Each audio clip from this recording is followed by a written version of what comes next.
So let me share with you one of my real passions, which is the world of sleep and dream. And I think this is really our first exploration into a topic that Ken intimated when he said, we're going to show you some practices that will introduce you to states of consciousness, yes? So this may be one that surprises you.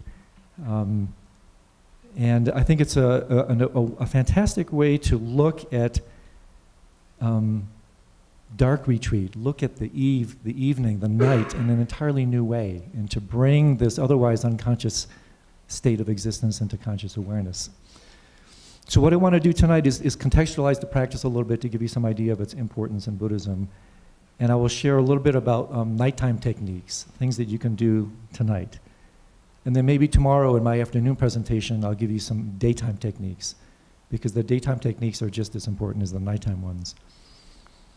So each and every night when we go to sleep, whether we know it or not, we take a tour through the Trikaya.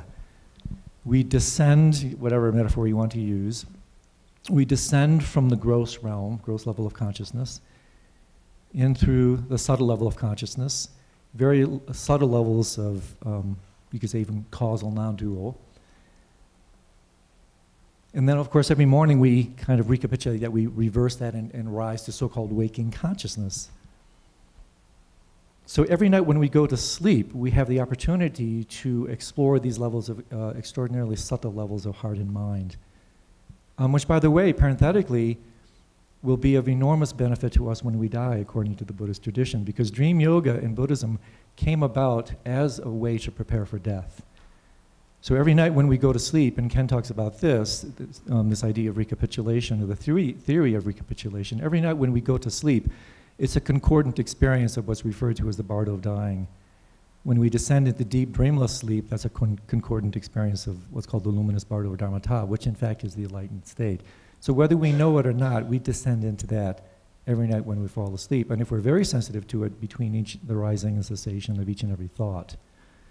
Morpheus, the god of sleep, the god of dream, Thanatos, the god of death, are twins. They're twin brothers.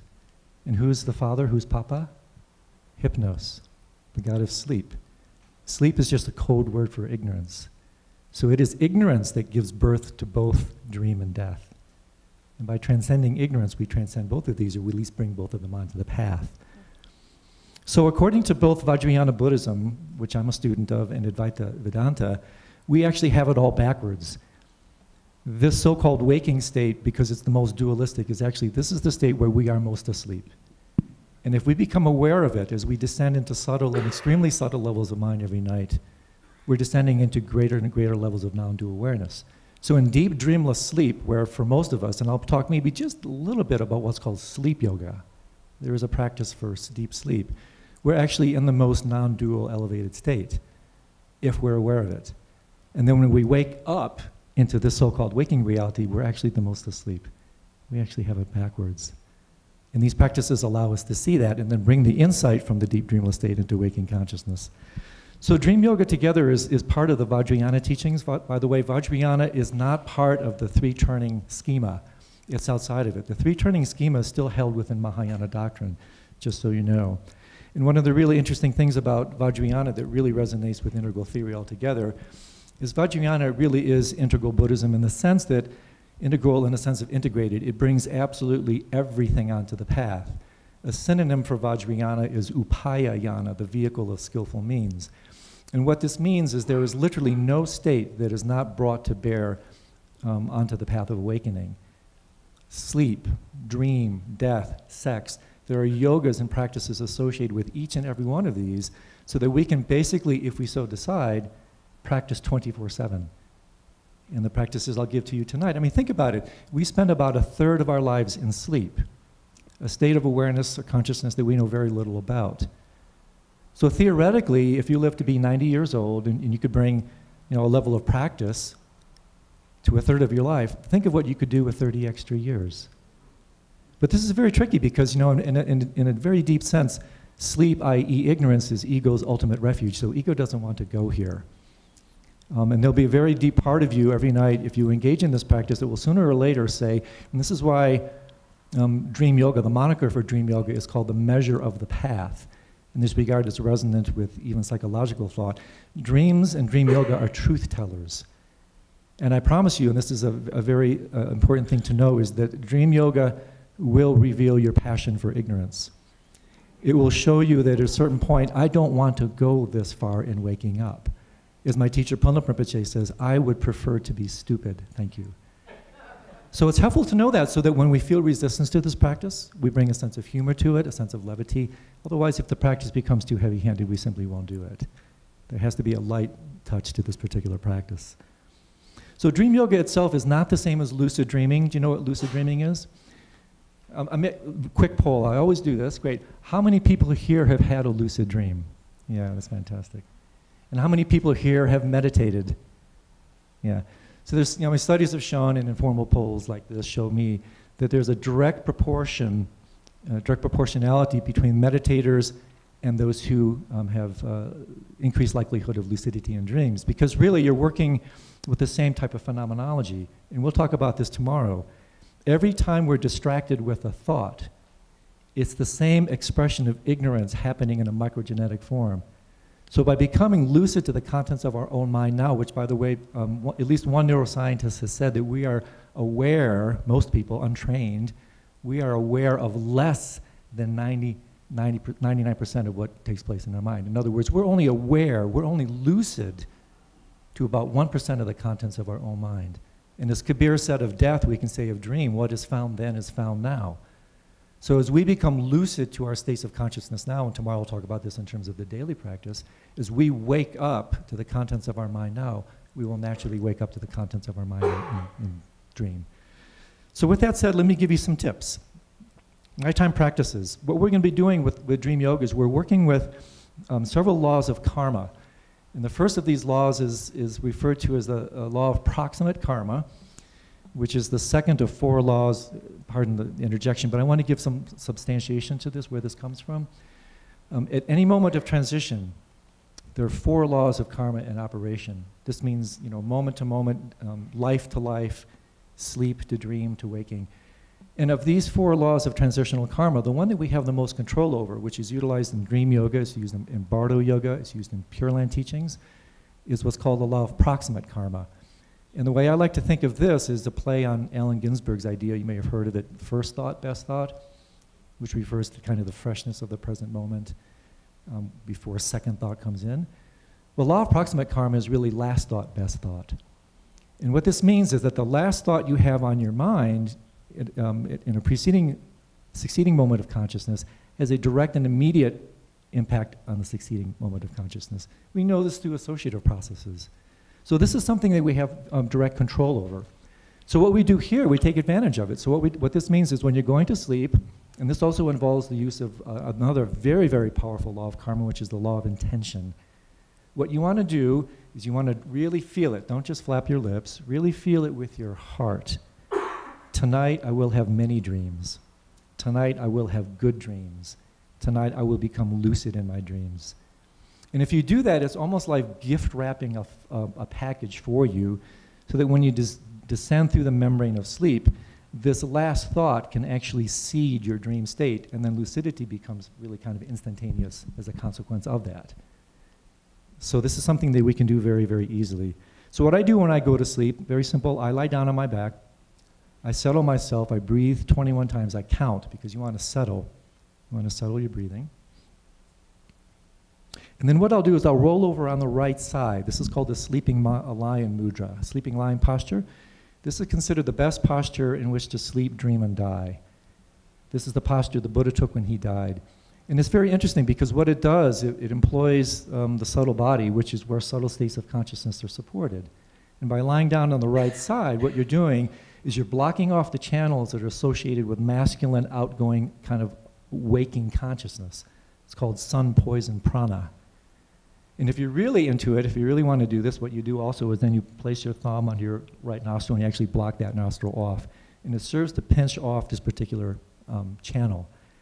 It then opens the channel, the feminine channel on the left side. It's called moon nectar prana. And this is the type of mode, the feminine mode, that you want to have your mind and heart bathed in as you sleep, dream, and die. Because really, in a very deep sense, when you enter these very subtle states of consciousness, you're returning to the primordial mother. You're returning to the great mother Prajnaparamita, which is a feminine quality of awareness. So then the second thing you want to do is, and again, this employs kind of subtle body anatomy and physiology, which again is the substrate. This is what supports subtle states of mind. You want to bring your awareness to your throat. And the reason you want to do this is very interesting, because according to the inner yoga systems, consciousness is dictated by where these, they're called mind drops or bindus. According to the inner tantras, Kala Chakra Tantra and others, is that consciousness is dictated physiologically where these bindus accrete. So right now, most of us are awake. I know some people are dozing off. But most of us, our bindus are gathered in our head center. That constitutes waking consciousness. When we fall into deep dreamless sleep, these mind drops go to the heart. When we wake up, semi-wake up in the dream, they arise in the throat. So we can take advantage of this process by bringing our awareness consciously to our throat. Because as it says, is where the mind goes, the winds go. Where the winds go, the bindus go, the mind drops. Where the bindus go, consciousness goes. So you can become so facile in this process. Stephen Laberge talks about it. He's probably the preeminent academic writer on lucidity in the Western world. And he talks about a very interesting process, the acronym of which is compelling. It's called Waking Induce Lucid Dreaming, the acronym of which is WILD. And it really is wild. So very advanced dream yoga practitioners can literally, through the power of the subtle body practices, the inner yogas, which constitute 1/3 of Vajrayana practice, you can so powerfully direct your mind essence to your throat that you can go into dreaming consciousness within a matter of seconds almost. And if you can do that, you're instantly lucid. So this is a very interesting thing to do. And one way to play with this that's very fun is imagine, and this is the classic dream yoga instruction, is visualize a red 4-petaled lotus. Because this is the heart chakra, the Sambhoga chakra. This is where consciousness goes when we sleep. And what you do here is you simply go to sleep, bring your awareness to this red chakra, and as you are going to sleep, you can just kind of trace out the chakra at your throat level. And what this does is it serves as a kind of dimmer. Because most of the time when we go to sleep, we're kind of aware, semi-aware, we're dropping down, the light is still more or less on, and all of a sudden, boom, it's off. We've lost it. So by working with this subtle lotus visualization at the throat, it's like a light dimmer. You're actually dimming your consciousness volitionally as you step it down into deep dreamless sleep. And you can become so facile with this, it's almost like a type of self-hypnosis, that you can literally, as I alluded to earlier, step your consciousness down from waking consciousness to dreaming consciousness. And if you do that, you've automatically mastered the art of dream yoga. So there's so many things to say. I'll say a little bit more about it tomorrow. Well, here's something parenthetically. One of the things that we're doing here is again, in addition to bringing the bindus down, is we're in the double sense of this phrase, we're unwinding, we're unwinding. Right now when we're awake, and if we're too stressed out, the winds and everything are concentrated here, we're all wound up. And when you sit in meditation, your mind is going ballistic, it's too windy. That's the basis of insomnia. So when we go to sleep, we unwind, we unwind. And by, again, dropping down into our bodies, the winds drop down. This is a very powerful way to work with insomnia, by the way. In the middle of the night, you can transform an otherwise unwanted experience and bring it onto your own path. So there's so much more to say. I'll say a little bit more about it tomorrow. The last thing I want to say, in the event that you have a lucid dream tonight, what do you do when you're lucid? Because lucidity in itself will not lead you to a spiritual awakening. In fact, lucidity can lead to super samsara. So dream yoga is where you engage your mind in the dream state. And a very simple thing you can do, it's very easy. The first thing I do is just go for a flight. Just check out Boulder, fly around. It's very easy to do. The next thing that I do, then this is a very revealing thing, and it's also another instance of truth-telling, is try to walk through a wall, a dream wall. Has anybody tried to do this in a lucid dream? Or try to put your hand through a wall. This is kind of the second stage of dream yoga practice. This is extraordinarily revealing, truth-telling, because very often, even though you're fully lucid and you know you're lucid, you will come up to the wall and you still will not be able to walk through it or put your hand through it. It reveals your propensity for reification. It reveals that even in the state where you know it's an illusion, you still, by the power of habit, think it to be real. But if you stay with it, you will eventually walk through it. And a very fun trick here is if you're going to walk through the wall, you can't go through it forward, turn around and walk backwards because you don't know when you're going to hit it. So then what you do is you walk through the dream wall and you can see it coming forward. One very brief comment about sleep yoga, just to kind of complete the cycle. And Ken talks about it in his book, One Taste. You can develop a 24/7 type of awareness where you're constant consciousness. You actually never fall asleep. Buddhas, historical Buddhas by definition, Shakyamuni Buddha, all the awakened ones, they literally, their bodies may rest in order to kind of integrate the elements, but their consciousness never turns off. That kind of awareness never turns off. So deep sleep practice is where you come to rest in the center of the heart.